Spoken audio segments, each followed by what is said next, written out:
Olam 7, Televisión Internacional, presenta su mensaje, el pregón del tercer ángel, llevando el mensaje de la verdad presente a la luz de las sagradas escrituras y los testimonios del espíritu de profecía, a toda nación, tribu, lengua y pueblo, con temas de importancia para el crecimiento espiritual, guiando y preparando al pueblo de Dios para la venida de nuestro Señor Jesucristo. Olam 7 Internacional, sanando, educando y reconciliando. Feliz sábado, mis queridos hermanos. Es un privilegio estar nuevamente en el corazón del culto, que es la escuela sabática. Nos gozamos. Se dice que esta escuela inició en el Edén, hermanos, porque el primer guardador del sábado es Dios. Así que por eso dice en Lucas 4 que Jesús era su costumbre ir a la sinagoga los sábados.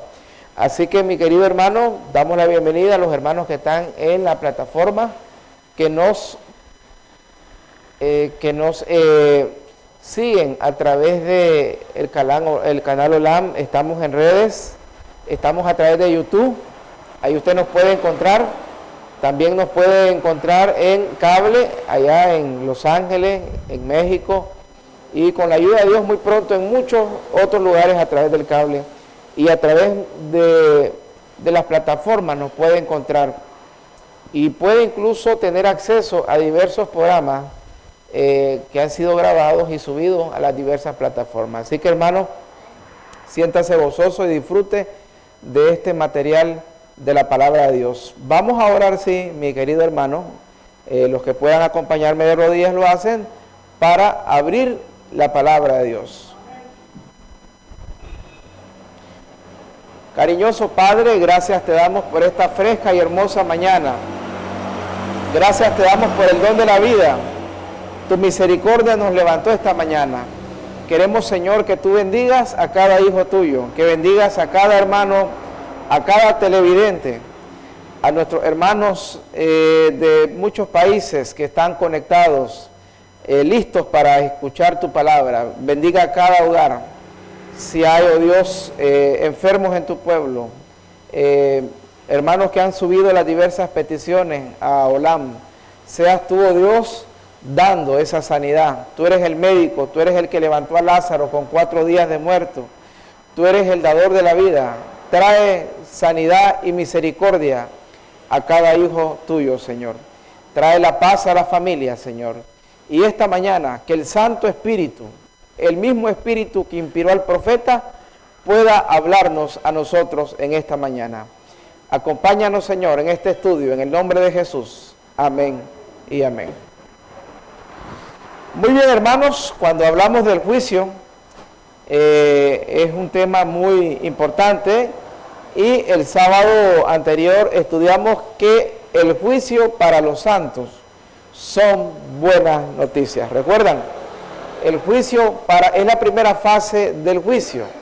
Lo que Pedro decía, es necesario, en 1 Pedro 4:17, es necesario que el juicio inicie por la casa de Dios. Luego Juan, en Apocalipsis 11, recibe la orden del ángel que le dice: mide el templo y los que adoran.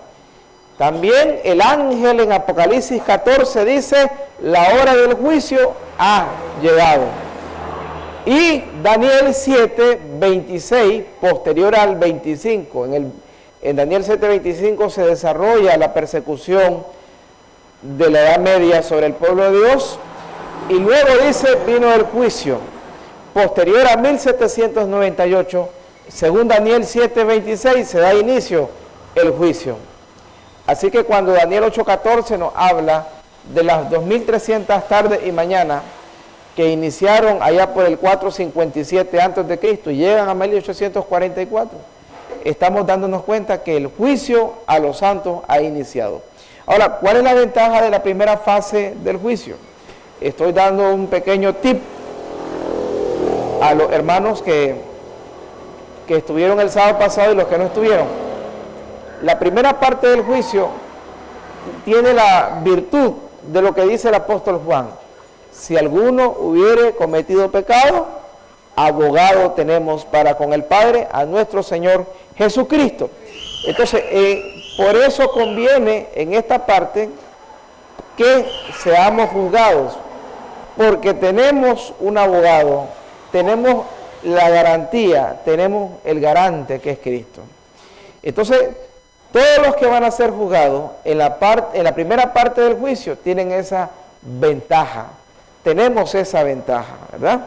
Tenemos un sumo sacerdote que está en los cielos para interceder por cada oración, por cada creyente, ¿verdad? Nuestro Dios. Y esa es la primera parte del juicio. Pero llega un momento, ¿verdad? Cuando se da la administración de Cristo, vamos a ir a Hebreos 8.1. Vamos a ir al libro de Hebreos, el capítulo 8, el versículo 1. En Hebreos, el capítulo 8 y el versículo 1, dice la palabra de Dios, Hebreos capítulo 8, versículo 1. Ahora bien, el punto principal de lo que venimos diciendo es que tenemos un sumo sacerdote, el cual se sentó a la diestra del trono de la majestad. A propósito de esto, eso es el lugar santísimo, hermano. Por eso nosotros como adventistas creemos que Jesús, a partir de 1844, está ya al pie del trono para juzgar, para presentarse ante el pueblo.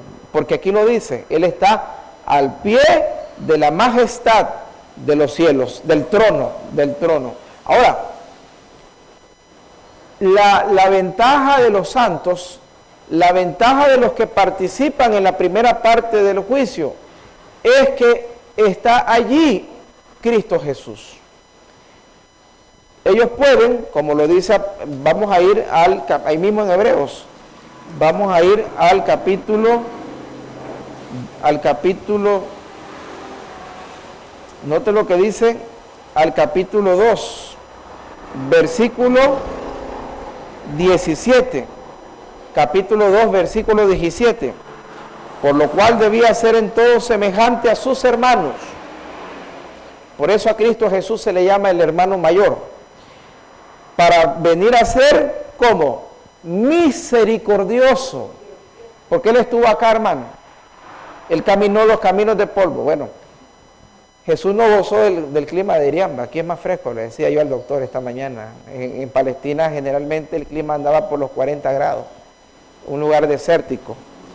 Él es misericordioso, y dice, y fiel sumo sacerdote. Recuerde que el sacerdote intercedía ante el pueblo, era un representante de Dios, pero también representante del pueblo. Por eso Jacob lo vio como la escalera. ¿Por qué? Porque las primeras dos puntas estaban con el hombre y las otras dos puntas de esa escalera estaban en el cielo.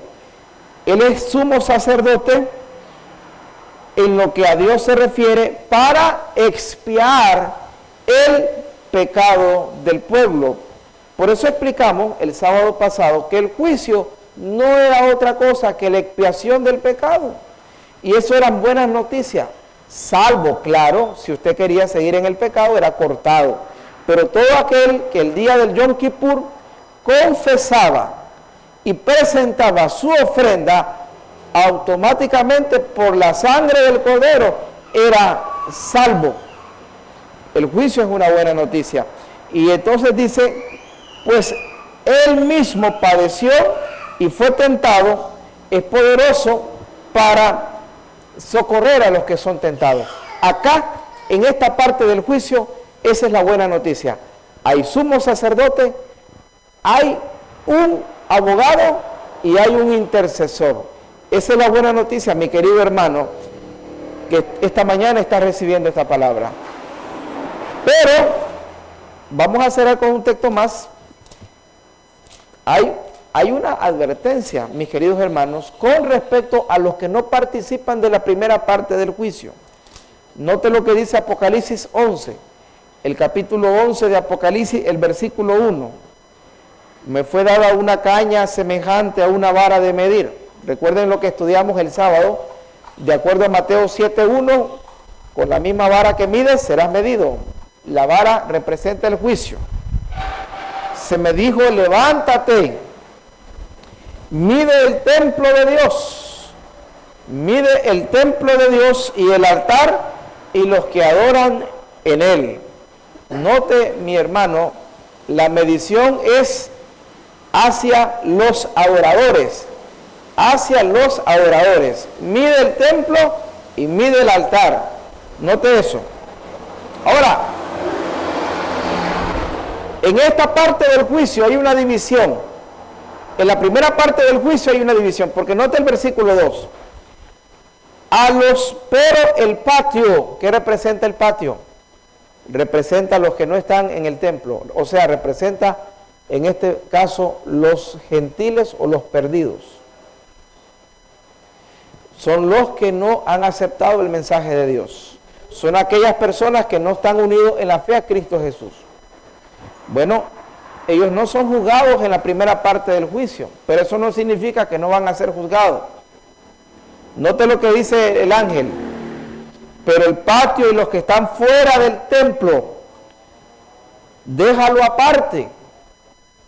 Note, esa no es una buena noticia. La primera parte es buena noticia porque los que participan de la primera parte del juicio tienen un sumo sacerdote misericordioso, ya lo leímos. Que si tú presentas tu caso esta mañana, si yo voy delante de él, dice el Salmo 51, al corazón humilde y contrito, tú no desprecias, oh Dios. Cuando hay un corazón contrito, cuando hay un corazón humilde, como el publicano que declaró y dijo, no soy digno, como también lo dijo el centurión, no soy digno que vengas a mí. Cuando el corazón expresa esa miseria derrotada y dice, no puedo yo, Señor, hay un Salvador. Entonces, esa es la ventaja de la primera parte del juicio. Los que son juzgados antes de la venida de Cristo, bajo el mensaje del tercer ángel, tienen a su disposición los tesoros de vida, que son la gracia, la misericordia de un Salvador, de un intercesor. Oh, pero estos que son dejados aparte, note lo que dice el versículo 2, déjalo aparte, no lo midas. ¿Cuándo es que se ve este grupo? Vamos a ir al capítulo 20.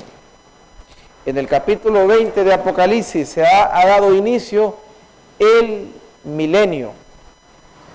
Cristo viene, se lleva a su iglesia, los muertos en Cristo resucitan, los que han estado vivos se unen con los creyentes que han dormido, juntos se van, y entonces se inaugura el juicio, hermano. Y ahí viene la segunda parte del juicio. Ahora, note qué interesante. Apocalipsis 21. Vi a un ángel descendiendo del cielo con la llave del abismo y una cadena en su mano. En ese momento la iglesia está en los atrios celestiales. En ese momento la tierra está vacía. ¿Cómo lo describe la tierra? Jeremías 4:23. Vamos a Jeremías, hermano. En Jeremías 4:23, ¿sabe usted que la tierra volverá a su inicio? Y eso es buena noticia porque va a volver a ser restaurada. Volveremos a ver el Edén que fue borrado por el pecado. Hoy en día nosotros vemos algunos ríos, pero qué lindo haber sido cuando recién la tierra, ¿verdad? El clima maravilloso. Me gusta lo que dice Ellen White en Patriarcas y Profetas, cuando ella habla, por ejemplo, hoy en día hay grandes cañones famosos. Es famoso el cañón de Colorado, ¿verdad? Aquí nomás en Nicaragua tenemos el cañón de Somoto. Hay unos abismos tremendos. Imagínense esos montes del Himalaya, de los Andes. Elena de White dice que esta desfiguración esta desfiguración del mundo, estos abismos y estos grandes picos, se da como resultado del diluvio. Porque dice ella, antes, y eso te lo puede hallar en el capítulo del diluvio, en Patriarca y Profeta, antes del diluvio habían pequeñas colinas, y la tierra tenía una forma, dice ella, uniforme. Pero el diluvio, dice, los sedimentos, dice ella, y toda la erosión de la tierra creó estos grandes abismos y estos grandes cañones. Y obviamente esos grandes lugares que usted dice, hay lugares donde hay enormes alturas y hay lugares donde la tierra es baja. Note lo que dice Jeremías 4, el versículo 23. Jeremías el capítulo 4 y el versículo 23. La tierra, miré a la tierra, así es. Miré a la tierra, dice, a ver, aquí lo tengo yo. Versículo 23, miré la tierra y aquí cómo estaba la tierra, asolada, hermano. Por eso que el ángel dice, va a aprisionar a Satanás. Obviamente, hermano, el trabajo de Satanás y los ángeles caídos es engañar al mundo y destruirlo. Al no haber gente, hay una asolación, hay una prisión para él.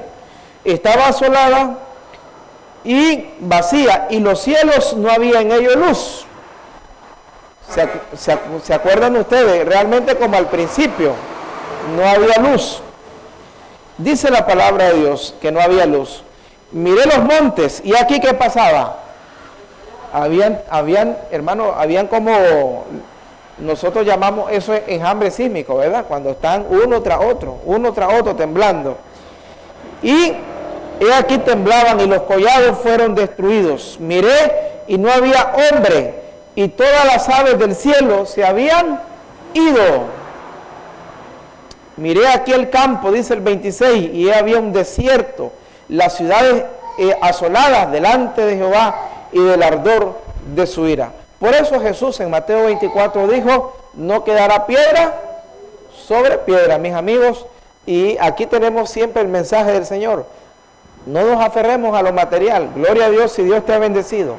Gloria a Dios si tienes tu casa, tu vehículo.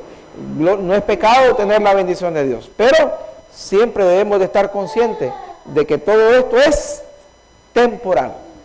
Y Jesús dijo, acordaos de la mujer de quién, de Lot. Porque cuando ella iba fuera de Sodoma, aunque su cuerpo estaba fuera, su corazón aún había quedado. Y finalmente se perdió. Ahora note cómo presenta Isaías el tema del milenio. Vamos a ir al libro de Isaías, al capítulo 23. Ahí mismo, Isaías está detrás de Jeremías, antes de Jeremías. Vamos a ir al capítulo 23. Note lo que dice la palabra de Dios. Isaías, el capítulo 23. Note lo que dice la palabra de Dios. Vamos a leer un poquito el versículo, vamos a leer un poquito del versículo 12. Y dijo, no te alegrarás más, oh oprimida, virgen, hija de Sidón. Recuerde que Sidón y Tiro habían sido pueblos enemigos del pueblo de Dios. Y habían muchas veces destruido al pueblo de Dios. Levántate para pasar a Quitim, aún ahí no tendrás reposo. Ahora note lo que dice el versículo 14. Aullad naves de Tarsis, porque destruida es vuestra fortaleza. Tarsis y era España en aquel tiempo, la península ibérica. Y luego dice, acontecerá en aquel tiempo que Tiro será puesto en olvido, como en 70 años, como en días del rey, dice. Ahora note lo que dice el 16, toma arpa y toda ciudad, oh ramera, olvidada, haz buena melodía, reitera la canción para que sea recordada. Acontecerá que al fin de esos 70 años visitará Jehová Tiro, y volverá a comerciar y otra vez fornicará con todos los reinos del mundo. Ahora note cómo lo presenta. Vamos a leer note lo que dice en el versículo, en el 24:1. He aquí que Jehová vacía, ¿qué cosa? La tierra. Note cómo la presenta Jeremías. Aquí está. Vacía la tierra y la desnuda y la trastorna tras su faz y hace esparcir a sus moradores. Note bien, a sus moradores. A sus moradores. Ahora, ¿qué en ese momento qué está sucediendo? Una vez que la tierra ha sido destruida, una vez que los santos están en el cielo, ¿qué es lo que está sucediendo? Malaquías 4. Vamos a ir a Malaquías, el capítulo 4. Bien pudo Dios, al venir Jesucristo en su segunda venida, ponerle fin a la maldad y al pecado. Pero recuerde que había muchas preguntas en las personas de Dios. Durante el milenio esas preguntas serán respondidas. Dios toma 1000 años para que cada caso de los perdidos sea analizado. Miren lo que dice Malaquías, el capítulo 4. Malaquías, el capítulo 3, Malaquías 3, versículo 13. Vuestras palabras contra mí han sido violentas, dice el Señor. Malaquías 3:13, el último libro del Antiguo Testamento. Y dijisteis, ¿en qué hemos hablado contra ti? Habéis dicho, por demás es servir al Señor. ¿Qué aprovecha que guardemos su ley y andemos afligidos en presencia de Jehová de los ejércitos?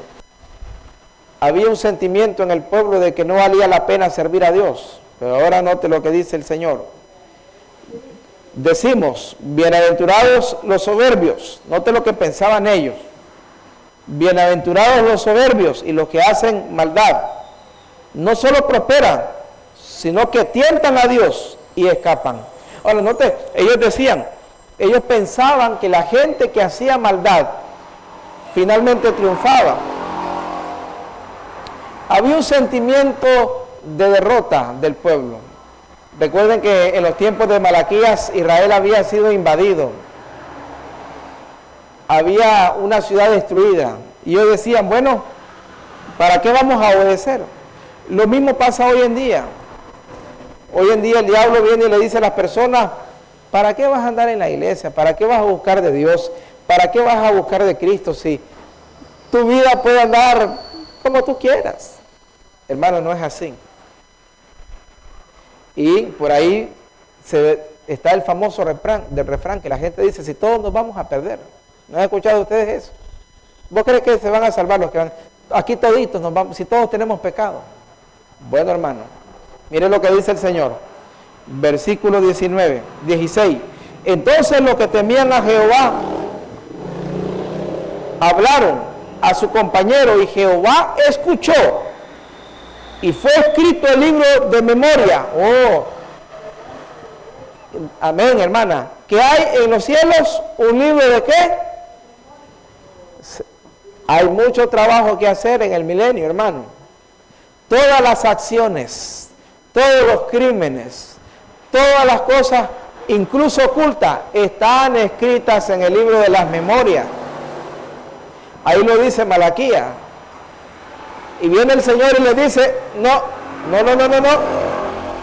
deja de hablar así, porque recuerde que ellos estaban admirados de los malos más bien. Imagínense, llegar a admirar la maldad. Dice, esta gente soberbia, esta gente delinque, esta gente tienta a Dios, prospera, y mira qué pasa. Muchas veces tú puedes creer eso hoy en día, muchas veces tú puedes pensar como ellos creían, de que la gente, el que anda en el narcotráfico, el que anda en la maldad, el que anda haciendo crímenes, el que anda mujeriando, el que anda haciendo tantas cosas malas, y tú dices, mira, esa persona tiene tantas casas, tiene tantos vehículos, tiene tanta plata y mata, roba. Hermano, un momento, dice el Señor, toda injusticia está acá anotada. Es más, añado Romanos 1, ¿sabe qué dice Romanos 1:19? La ira de Dios La ira de Dios.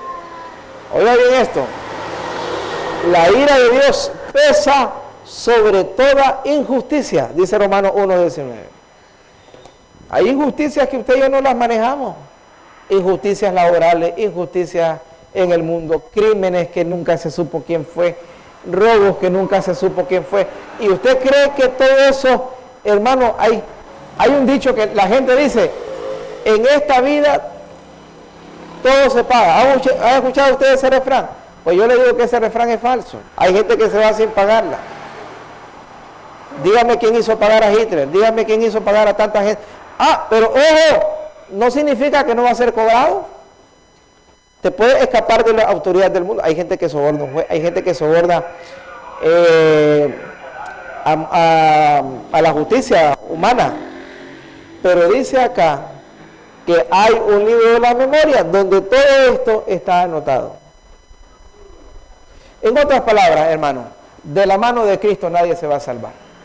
Note lo que dice el libro de, dice, y ahora note cómo termina ahí, para ir luego iremos a Eclesiastés, que en el libro de las memorias dice, note que dice, fue escrito el libro de la memoria, estamos en Malaquías 4:16, delante de Jehová, para los que temen a Jehová y para los que piensan en su nombre. Así como están las buenas obras, están las malas obras. Y será para mí especial tesoro, serán para mí especial tesoro, ha dicho el Señor, en el día que yo actúe, y los perdonaré como el hombre que perdona a su hijo, que le sirve. Ahora note lo que dice el libro de Eclesiastés, el capítulo 12. Eclesiastés, el capítulo 12.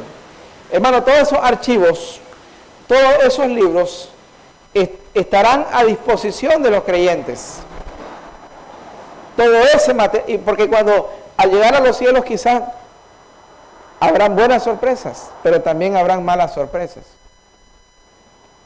Por ejemplo, cuando Isaías fue aserrado, de acuerdo a lo que dice la sierva de Dios en Profetas y Reyes, por este rey malo, que la Biblia lo describe, y también Hebreos dice, habla de los que murieron aserrados, refiriéndose al Antiguo Testamento. Y Isaías muere a mano de Manasés, que dicho sea de paso, segunda de Crónicas 32 dice que Manasés pasó por el fuego a sus hijos. En el hebreo, la palabra que se traduce en español como pasar es quemar, hermano. Manasés quemó a sus hijos en honor al diablo. ¿Qué le parece?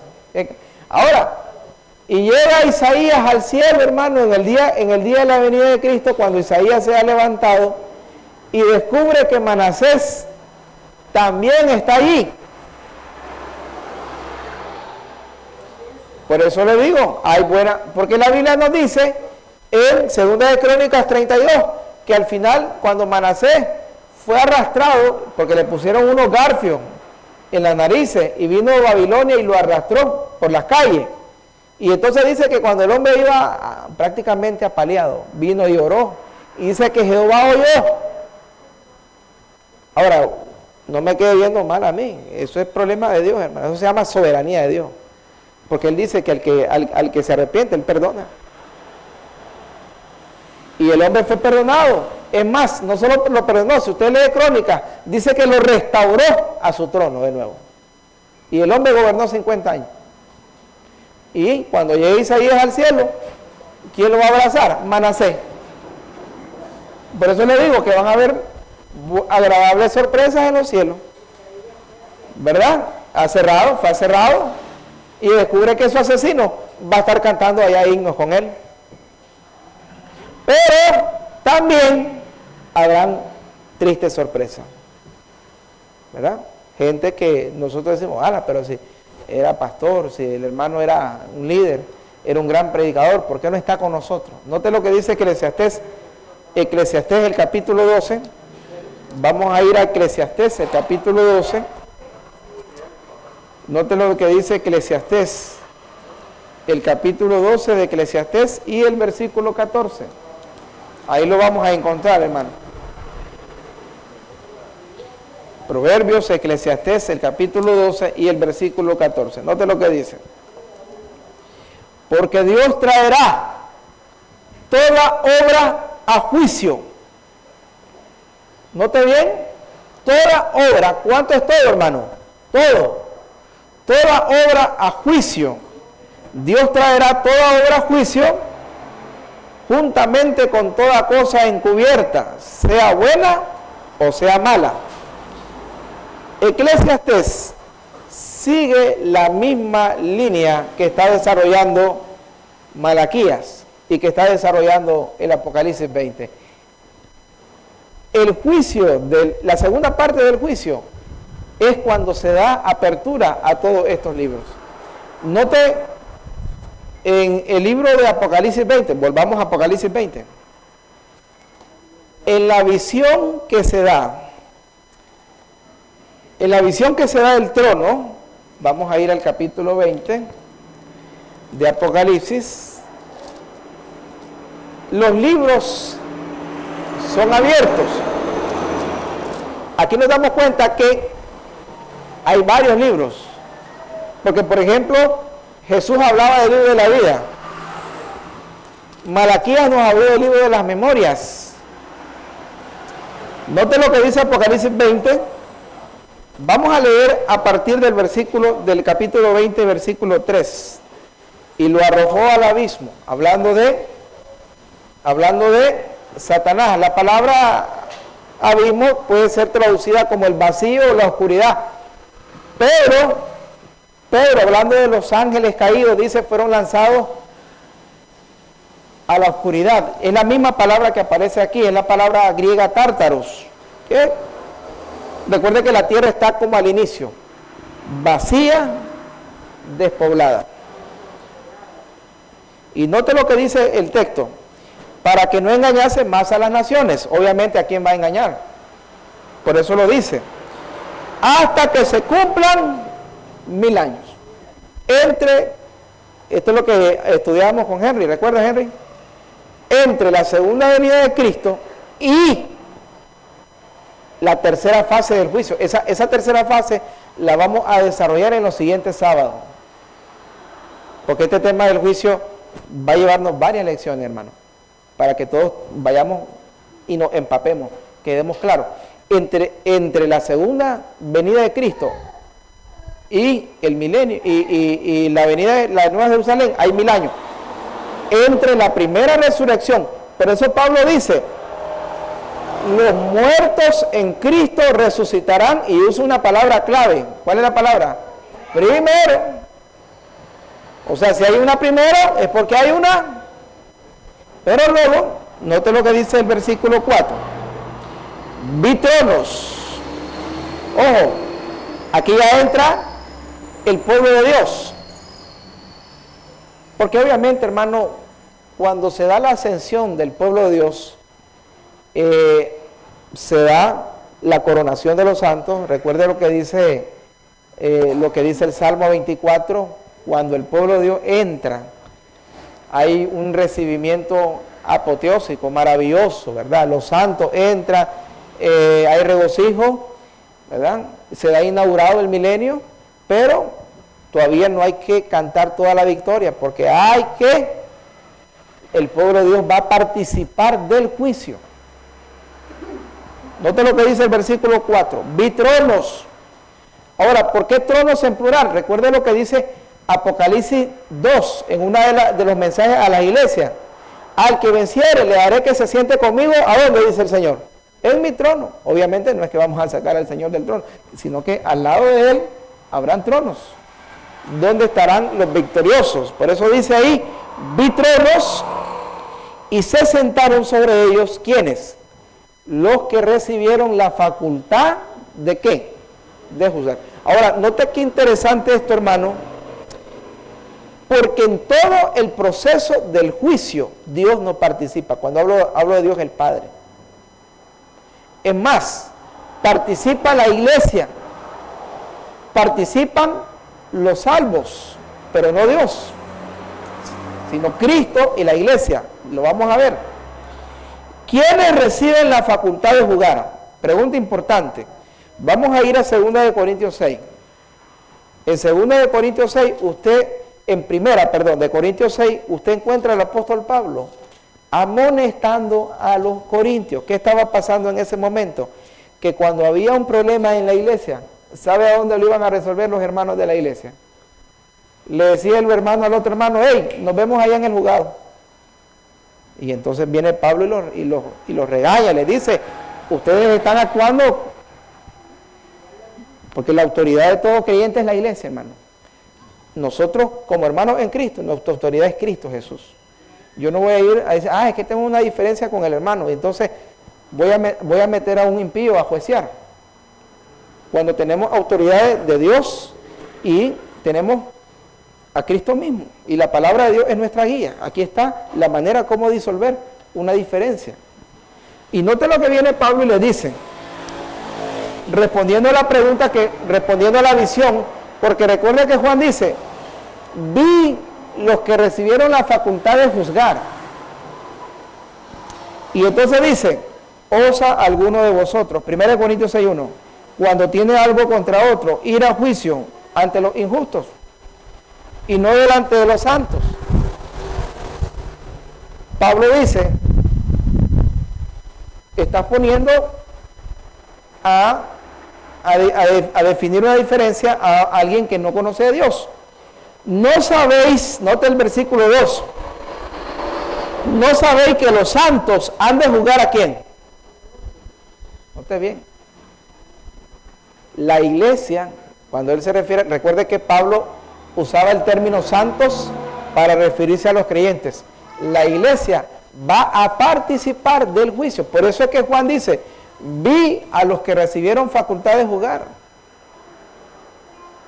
Los salvos.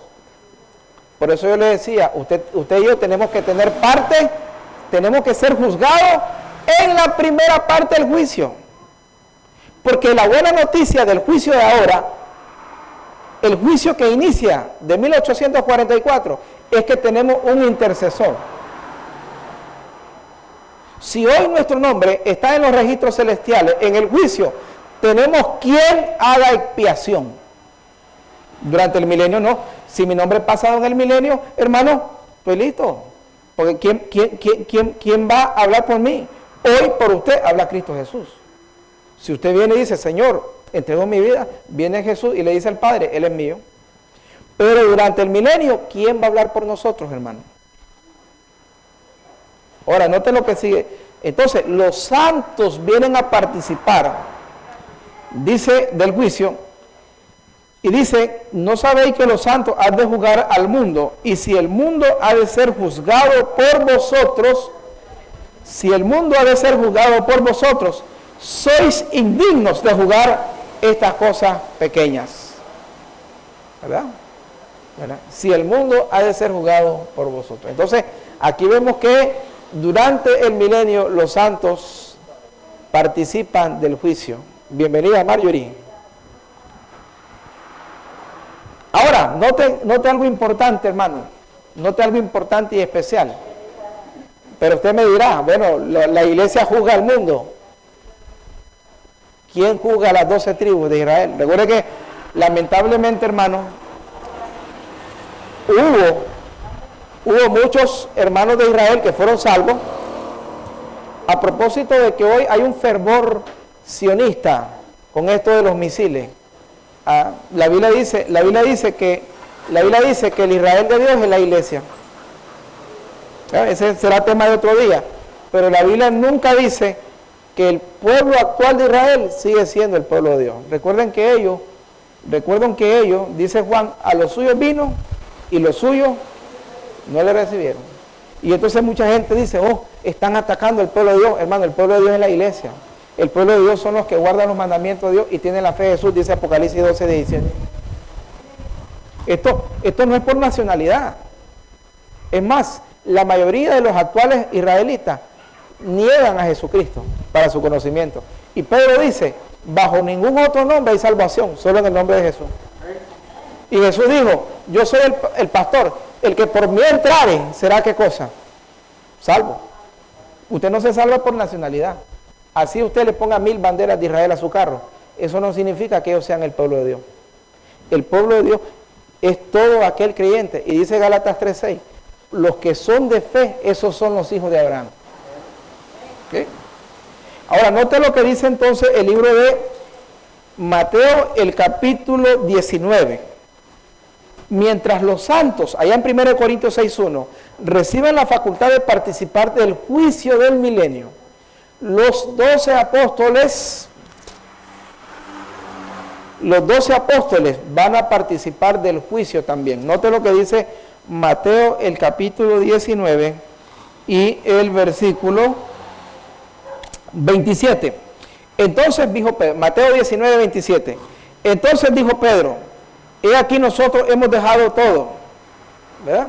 Y te hemos seguido. Aclaración, cuando usted y yo dejamos a Cristo, en realidad no dejamos nada. Pero Jesús es misericordioso y no le dice nada a Pedro. Porque ¿qué había dejado Pedro? Nada. A veces uno dice, yo dejé todo por Cristo. Que no, hermano, nosotros no tenemos nada. La respiración que andamos es un regalo. No dice Eclesiastés que cuando uno muere la respiración va a Dios, el soplo. Ni eso es nuestro. Pero bueno, ahí se le perdona a Pedro, porque Jesús dice, bueno, es Pedro y ya conozco a Pedro, como nos conoce a nosotros también. Ya, ha dejado todo, un par de lanchas ahí, a medio palo.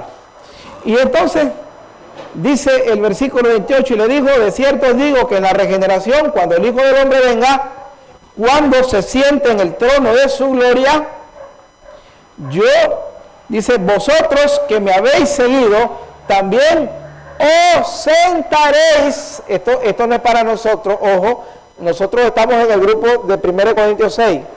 En 1 Corintios 6 la iglesia participa del juicio. Nosotros vamos a participar del juicio durante el milenio. Pero aquí es para ellos y tiene trabajo. Recuerde que según la Biblia, Pablo vino a ser el apóstol 12, aunque ellos eligieron a Matías. Finalmente Pablo dice, siervo y apóstol llamado por Jesucristo. O sea, aquí ese es el que repuso a Judas. Y dice, note lo que le dicen, vosotros, que me habéis seguido, os sentaréis sobre las 12 tronos para juzgar a las 12 tribus de quién. Eso es para ellos. Durante el milenio, los apóstoles van a participar del juicio, cada uno con una tribu. Recuerde que ya cuando Jesús está hablando, apenas hay 2 tribus y media. Recuerde que solo quedó Judá, Benjamín y mitad de Manasés, porque las 10 aquellas del norte en Samaria las borraron del mapa los asirios, y tanta apostasía, que cuando ya vino Nabucodonosor a rematar el templo, solo habían 2. ¿Sí? Lamentablemente, no era la voluntad de Dios, pero con los años ya solamente había un remanente. Y entonces dice el Señor, bueno, pero a toda esa gente había que juzgarla. Y le dice a los 12 apóstoles, ustedes van a participar del juicio, y cada uno de ustedes va a tener una tribu a su cargo. ¿Qué es lo que nos dan todos estos textos?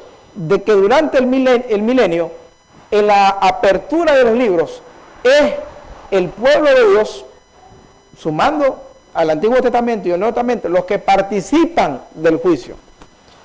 Y por eso es lo que dice Juan 5. Vamos a ir a Juan 5, el versículo 22. Juan, el capítulo 5 y el versículo 22. Este tema lo vamos a continuar el próximo sábado, hermanos, porque es un tema un poquito largo, pero queremos que sí las respuestas queden claras, ¿verdad? Por eso tomamos el tiempo que se necesita para este estudio. Dice Juan, el capítulo 5, el versículo 22. Porque el Padre a nadie juzga. Note bien, la parte en la cual vamos a ver al Padre, hermano, la parte en la cual vamos a ver al Padre es cuando lleguemos a la tercera parte del juicio, que es ya la ejecución final de la sentencia. Y eso es cuando veamos la segunda muerte. Pero aún el Padre no se mete. Y note lo que dice el 22. Sino que ha dado, dice, el Padre dice, sino que todo el juicio dio a quién. Al Hijo. Por eso Él es juez y sacerdote, y también intercesor y abogado, de acuerdo a Juan. Por eso, en esta primera parte, en la primera fase del juicio a la iglesia, hay esperanza, hay misericordia. ¿Por qué? Porque hay un abogado. Hijitos míos, si alguno hubiera pecado, la hora del juicio ha llegado. Ya estamos, desde 1844. Sí, pero no se asusten, no tengan miedo. No, estamos en juicio. Sí, esta es buena noticia, dice Daniel. Porque el juicio es en favor de los santos. El juicio de ahora está a su favor. Porque ¿qué le parece? Que el juez es su amigo. ¿Cómo vamos? Porque ¿qué le parece? Que el que dirige el juicio es tu salvador. Ahora, pero si yo no quiero nada con Dios y yo comienzo en la rebeldía y tomamos la actitud, lamentablemente, que está tomando todo el mundo, donde las personas ignoran a Dios y vemos la maldad y vemos todo lo que está pasando. Entonces, bueno, dice la orden del ángel a los que están afuera, estos van para los 1000 años. Bueno, no quisiste un abogado, no quisiste un salvador, no quisiste la sangre del cordero que hoy expía la culpa, porque si nosotros, dice Pablo en Romanos 3, 23 y 24, que Dios puso a Cristo como propiciación. Entonces, como tú no quieres el propiciador, como tú no quieres el garante, lo que estudiamos el miércoles, Marjorie, el que pagó tu deuda, porque cuando yo no quiero a Cristo, yo estoy diciendo, no, esa deuda, el pagaré que había en el Calvario, yo lo voy a asumir. Entonces dice Cristo, bueno, esa cuenta de pecado, como tú no aceptas a Cristo y Él no es tu abogado, esa usted la paga. Y entonces mucha gente dice, yo lo voy a pagar, ok, nos vemos en el milenio. Ahí vas a pagar. ¿Cuál es el problema en el milenio? Cuando te pasen la cuenta de que ahí no hay abogado. Y entonces el cobro viene directo después del milenio. Eso lo vamos a ver después. ¿Por qué? Porque todo aquel que rechaza, dice 1 Juan 5, el que tiene al Hijo tiene la vida. ¿Verdad? Amén. Pero el que no tiene al Hijo no tiene la vida. Entonces, cuando se rechaza la gracia de Cristo, hermano, no hay nada que nos pueda salvar. Note lo que dice el libro de Segunda de los Corintios. Segunda de los Corintios, el capítulo 6. ¿Qué es lo que dice acá? La ventaja del juicio ahora está aquí descrita. Dice, así pues nosotros como colaboradores suyos, colaboradores de Dios, también os exhortamos, hermano. ¿Qué cosa es esta escuela sabática? Es una, ¿qué cosa?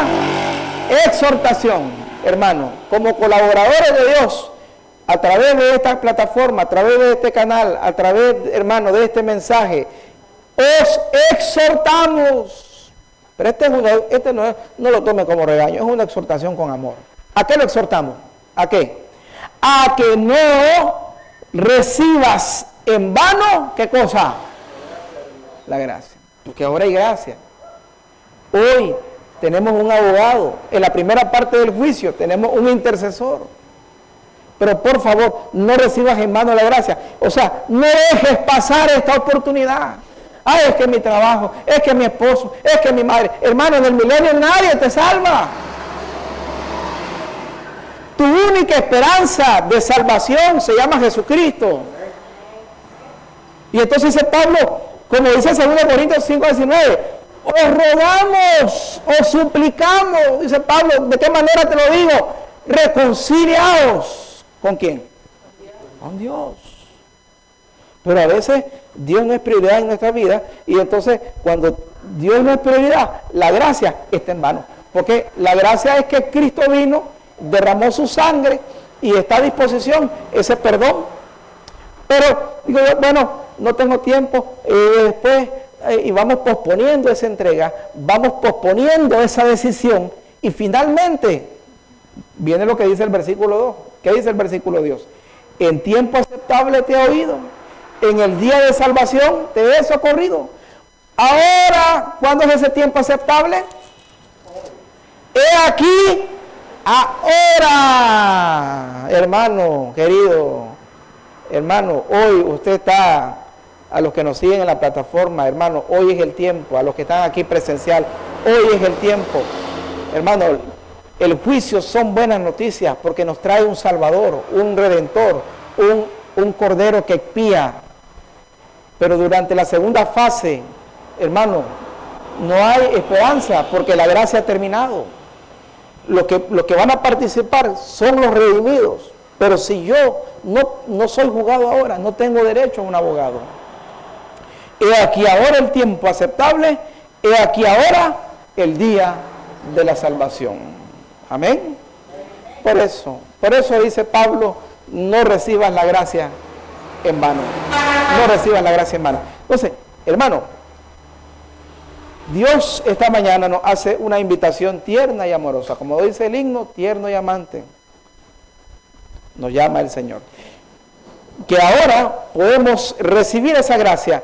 Y hoy, cuando el libro sea abierto, como tenemos al abogado que se ponga a la par de tu nombre, Marjorie, redimida por la sangre de Cristo. Gloria a Dios. Gloria, qué bonito, ¿ah? Ahora, hoy. Pero ya en el milenio, como lo vimos hoy, ya es cuando la iglesia entra en el juicio, los apóstoles entran en el juicio, hermano. Pero ya ahí no hay esperanza, hermano. Se juzgará las obras para confirmar lo que Cristo ha determinado. Porque recuerde que el Padre dijo, yo todo el juicio doy ¿a quién? Al Hijo. Y el Hijo tiene la potestad.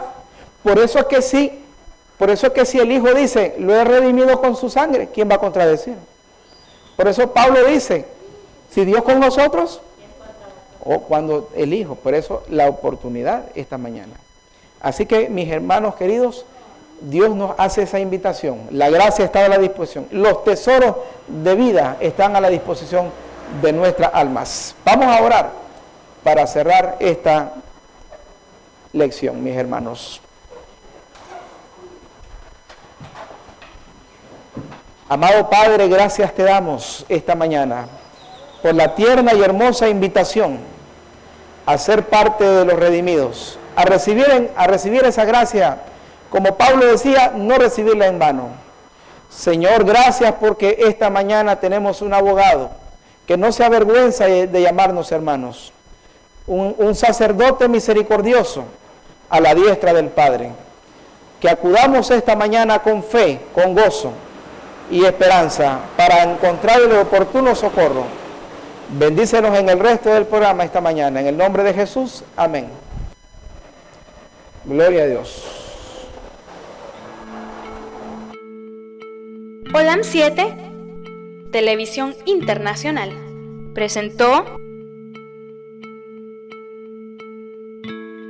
su mensaje El pregón del tercer ángel, llevando el mensaje de la verdad presente a la luz de las Sagradas Escrituras y los testimonios del espíritu de profecía, a toda nación, tribu, lengua y pueblo, con temas de importancia para el crecimiento espiritual, guiando y preparando al pueblo de Dios para la venida de nuestro Señor Jesucristo.